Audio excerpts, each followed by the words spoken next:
hello, good morning my dear wonder kids. Welcome back to Max class. Max classലോട്ട് നിങ്ങൾ എല്ലാവരെയും ഞാൻ welcome ചെയ്യുകയാണ്. നമ്മൾ ഇന്ന് പുതിയൊരു നമ്പർ പഠിക്കാൻ പോവാണ്. ഇതുവരെ നമ്മൾ ഏതൊക്കെ നമ്പറാ പഠിച്ചത്? എല്ലാവരും ഒന്ന് നമ്പർ ഒന്ന് കൗണ്ട് ചെയ്യൂ. 1 2 3 4 5 6 7. നമ്മൾ ഏതുവരെ പഠിച്ചു? 7 വരെ പഠിച്ചു. ഇനി നമുക്ക് അടുത്തൊരു നമ്പർ പഠിച്ചാലോ? അടുത്ത നമ്പർ ഏതാണെന്ന് അറിയുമോ? 8 ആണ്. ഏതാണ്? 8 ആണ് പുതിയ നമ്പർ. നമ്മുടെ പുതിയ നമ്പർ 8 ആണ്. 8 എങ്ങനെ പഠിക്കാം? നമ്മുടെ പേജ് നമ്പർ 46 എടുക്കൂ. അവിടെ ഒരു ഗാർഡൻ ഉണ്ട്. ഗാർഡനിൽ കുറേ ചെടികളുണ്ട്, പ്ലാന്റ്സ് ഉണ്ട്. ആ പ്ലാന്റ്സിലൊക്കെ ഫ്ലവേഴ്സ് ഉണ്ട്. ഫ്ലവേഴ്സിന് മേലെയായിട്ട് ആരുണ്ട്? ബട്ടർഫ്ലൈസ് ഉണ്ട്. നമുക്ക് ബട്ടർഫ്ലൈസ് കൗണ്ട് ചെയ്ത് നോക്കിയാലോ? കൗണ്ട് ചെയ്യാം.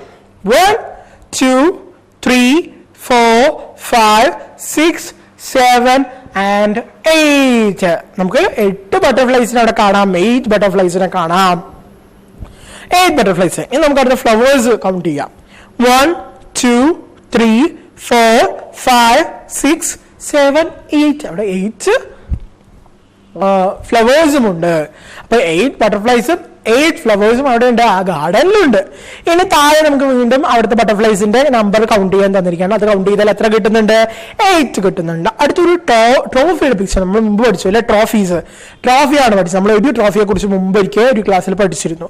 ഇനി അവിടെ കുറെ ട്രോഫീസ് വെച്ചിട്ടുണ്ട്. അതൊന്ന് കൗണ്ട് ചെയ്ത് നോക്കൂ. 1 2 3 4 5 6 7 8. 8 ട്രോഫി ഉണ്ട് അവിടെ. എത്ര ട്രോഫി ഉണ്ട്? 8 ട്രോഫി ഉണ്ട്. 8 ട്രോഫി ഉണ്ട്. ആൻഡ് വീണ്ടും ഫ്ലവേഴ്സ് ഉണ്ടാകാനാണ്. ഫ്ലവേഴ്സ് കൗണ്ട് ചെയ്ത് നോക്കൂ.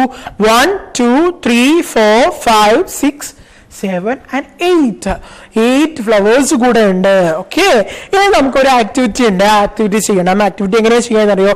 Tick the boxes which have 8 എണ്ണമുള്ള ബോക്സ് ഏതാണോ അതിൽ ടിക്ക് ചെയ്ത് കൊടുക്കണം, മുമ്പ് ചെയ്ത പോലെ തന്നെ. അപ്പൊ ഫസ്റ്റ് വൺ കുറച്ച് ബൾബാണ്. ആ ബൾബ് കൗണ്ട് ചെയ്യൂ. 1 2 3 4 5 6 7 8. എത്ര ബൾബാണുള്ളത്? 8 ബൾബ്സ് ആണുള്ളത്. അപ്പൊ നമ്മൾ എന്ത് ചെയ്യണം? ടിക്ക് ചെയ്യണം. അടുത്തത് ലോട്ടസ് ആണ്. ലോട്ടസ് ഫ്ലവർ ആണ് അവിടെ ഉള്ളത്.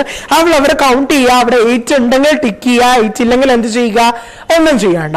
ആൻഡ് അടുത്തത് വേറെ ഏതൊരു ഫ്ലവർ ആണ്. അത് എത്ര ഫ്ലവർ ഉണ്ടെന്ന് കൗണ്ട് ചെയ്ത് നോക്കുക.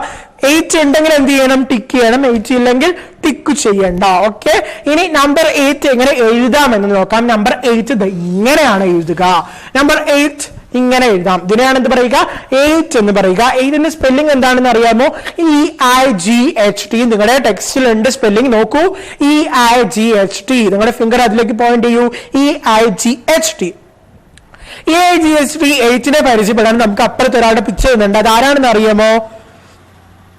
സ്പൈഡർ ആണ്. ആരാണ്? സ്പൈഡർ. 8 കാലി. അതിനെന്തുകൊണ്ടാണ് സ്പൈഡറിനെ 8 കാലി എന്ന് പറയുന്നത്? 8 കാലിക്ക് 8 കാലുകളുണ്ട്. 8 കാല് എന്ന് വെച്ചാൽ 8 ലെഗ്സ് ആണ്. 8 ലെഗ്സ് ഉള്ളത് കൊണ്ട് അതിനെ എന്ത് വിളിക്കും? 8 കാലി എന്ന് വിളിക്കും മലയാളത്തിൽ. ഓക്കെ, സ്പൈഡർ എന്ന് ഇംഗ്ലീഷിൽ പറയും. ഓക്കെ, അതിന്റെ വേണമെങ്കിൽ നിങ്ങൾ അതിന്റെ ലെഗ്സ് കൗണ്ട് ചെയ്ത് നോക്കൂ. 1 2 3 4. ഒരു സൈഡിൽ 4 ലെഗ്സും അടുത്ത സൈഡിൽ 4 ലെഗ്സ് ഉണ്ട്. 4ഉം 4ഉം ചേരുമ്പോൾ എത്രയാവും? 8 ആവും. 4 ലെഗ്സ് 8 ആയി മാറും. ഓക്കെ, ആൻഡ് നിങ്ങൾ എന്ത് ചെയ്യണം? 8 അവിടെ ഡോട്ട്സ് തന്നതിൽ എഴുതി പ്രാക്ടീസ് ചെയ്യുക. 8 എന്ന് എഴുതി പ്രാക്ടീസ് ചെയ്യില്ലേ? പ്രാക്ടീസ് ചെയ്യണം. ഗുഡ് ബോയ്സ് ആൻഡ് ഗേൾസ്, നിങ്ങൾ എന്ത് ചെയ്യണം? പ്രാക്ടീസ് ചെയ്യൂ. പ്രാക്ടീസ് ചെയ്ത് കഴിഞ്ഞാൽ നിങ്ങൾക്ക് ഒരു ആക്ടിവിറ്റി കൂടെ ഉണ്ട്. Count and write. അവിടെ കുറച്ച് ബോൾസിന്റെയും ബോട്ടിൽസിന്റെയും എന്താ പെപ്സി പോലെ ഏതൊരു ഡ്രിങ്കിന്റെയും പിന്നെ സോഫ്റ്റ് ഡ്രിങ്കിന്റെ എന്തിന്റെ ഒരു പിക്ചറും പിന്നെ ഒരു കുറച്ച് ബോൾസും തന്നിട്ടുണ്ട്. ആ ബോൾസ് എന്ത് ചെയ്യണം? നിങ്ങൾ കൗണ്ട് ചെയ്തിട്ട് അതിൽ എത്ര എണ്ണം ഉണ്ടെന്ന് അവിടെ എഴുതി കൊടുക്കണം. ഓക്കെ, അതിൽ 7 ആണെങ്കിൽ 7 എഴുതുക, 8 ആണെങ്കിൽ 8 എഴുതുക. അതേപോലെ ആ സോഫ്റ്റ് ഡ്രിങ്ക് എത്ര എണ്ണം ഉണ്ടോ അത്രയും ബോട്ടിൽസിന്റെ എണ്ണം കൗണ്ട് ചെയ്ത ശേഷം നിങ്ങൾ എന്ത് ചെയ്യുക? അവിടെ അതും എഴുതി കൊടുക്കുക. അത്രയും ചെയ്താൽ എന്തായി? നിങ്ങൾ 8 എന്ന നമ്പർ പഠിച്ചു കഴിഞ്ഞു. ഓക്കെ, അപ്പൊ ബൈ ബൈ.